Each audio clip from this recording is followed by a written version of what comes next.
Kas, the anger, brings a person to be always in argument, disagreement, always fight. Always fight. Every little thing it's a fight. Why this is here? Why you put the AC like this? Why the heat is too low? Why the heat is too much? Why you put too much salt? Why you didn't serve this? Why you use this plate? Why everything? Why? Should call him why? Why? That's a good name. A criticizer. Every little thing bothers him. So he always in argument. Argument with him, argument with that.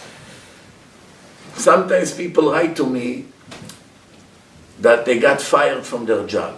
How long they work? 1 week. No, I don't know who they are. I read the email.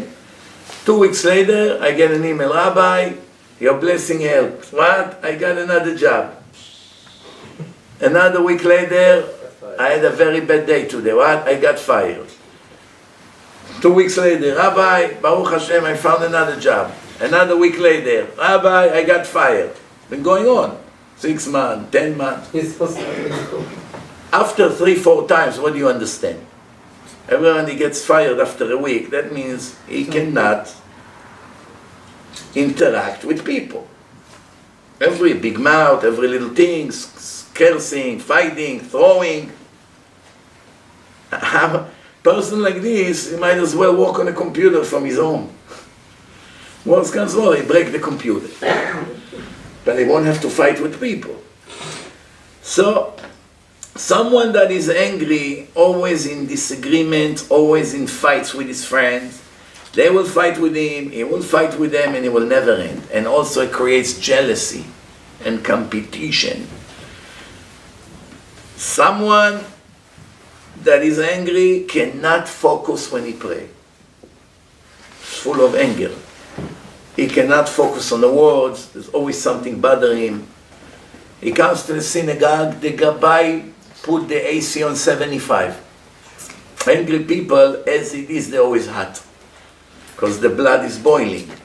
So imagine now in August, 100 degrees outside, 95% humidity, with the suit and the tie, is already fuming as it is. And he comes to the synagogue and it's very hot. And he looks at the thermostat and he sees 75. This cheap Gabbai, I'm gonna choke him. Again he put on 75. How many times we told him put on 65? We're dying here. How much you saving? $10 the whole Shabbat. For $10, 500 people will suffer 24 hours over here. Now obviously he cannot daven. He doesn't know what he say. His mind is the entire 3 hours on Shabbat morning, when can I put my hand on that cheap Gabbai? People with anger, imagine what happened if someone sat in their seat in synagogue before they arrived.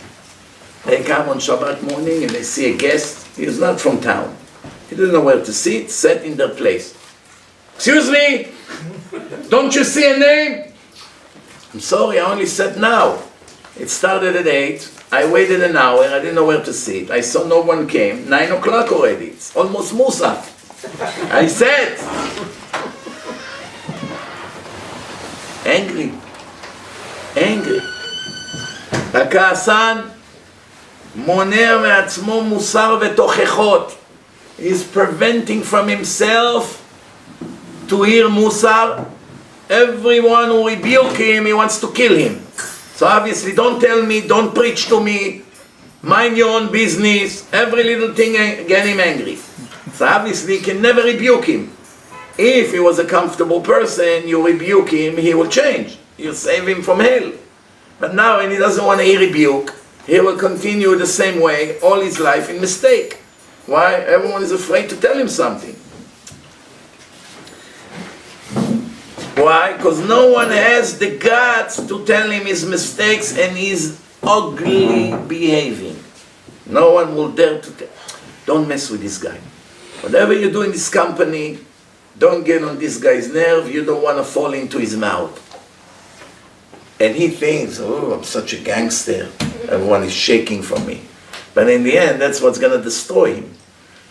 Because then he will realize, wow, if I wasn't like that, many people would direct me in the right direction. So everyone is afraid to rebuke him. כללו של דבר, the general rule, the angry person can never accept any good trait or any rebuke as long as he's angry. Nothing good gets in, nothing good comes out from him. דברי חכמים, when you talk, you have to be pleasant. Put some spice in your speech. Let people laugh a little bit. Even if you speak words of rebuke, 2 hours just to punch on people's head with a hammer, they'll break. So once in a while you have to have sense of humor.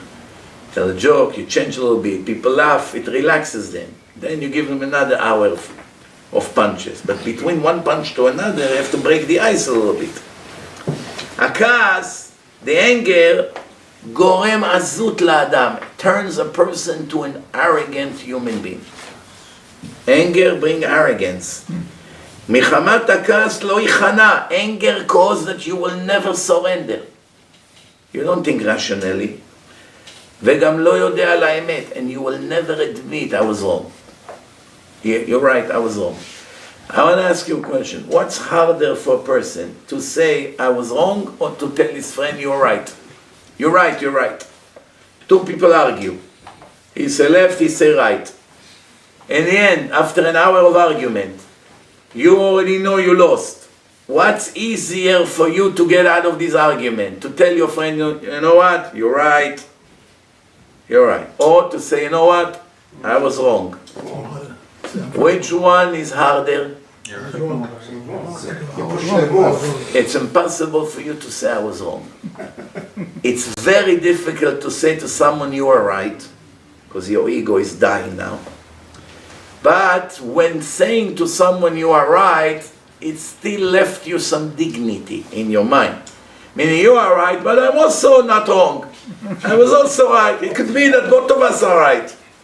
So by me saying you are right, I didn't really lose fully. It's not a knockout. I lost by points. It's not as bad. But to say I was wrong, that's a knockout. Now it depends how great you are. If you have good traits, it does not bother you at all.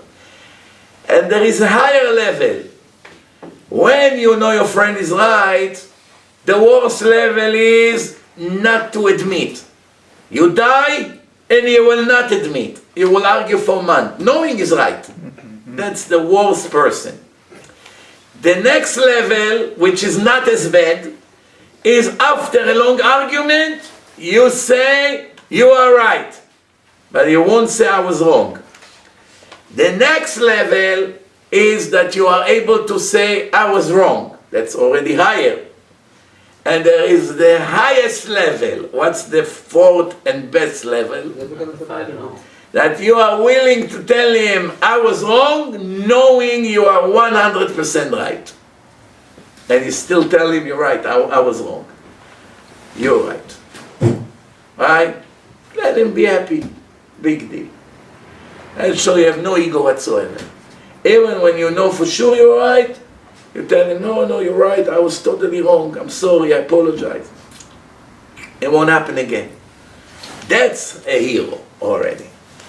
That's only legends like Avraham Avinu, David HaMelech, people like this.